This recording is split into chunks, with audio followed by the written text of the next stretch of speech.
இங்கே வந்து நேபாளிலேருந்து, பங்களாதேஷ்லேருந்து, மியான்மர்லேருந்து வந்த ஃபாரினர்ஸ் எல்லாம் வந்து போலியான ஆவணத்தை வச்சுக்கிட்டு வாக்கு போடுறாங்க அப்படின்னு. ஆனால் சுப்ரீம் கோர்ட் தீர்ப்பு ஏற்கனவே 2002 தெளிவாக என்ன சொல்லியிருக்குன்னா, ஃபாரினர்ஸ் ட்ரிபியூனல் ஒன்று இருக்குது. ஃபாரினர்ஸ் ட்ரிபியூனல்னால் இந்த ஃபாரின்லேருந்து இங்கே வந்துட்டு புலம்பெயர்ந்துட்டு சிட்டிசன்ஷிப்க்கு அப்ளை பண்ணியிருப்பாங்க, பல பிரச்சனைகள் இருக்கும், அதை தீர்த்து வைக்கும் தீர்ப்பாயம். அவர்களிடமிருந்து ரிப்போர்ட் வரவில்லை என்றால் எலெக்ஷன் கமிஷனுக்கு இந்த சந்தேகமே எழக்கூடாது.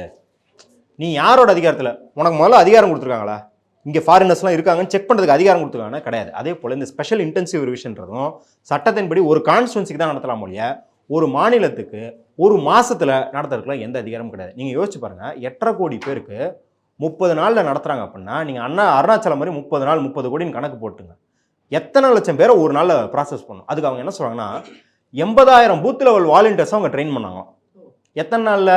3 நாளில். 3 நாளில் 80,000 பேர். நான் அதான் சொல்கிறேன், 80,000 பேரை முதல்ல 3 நாள் ஒரு பொட்டலம் முடிக்க சொல்லித்தர முடியுமா?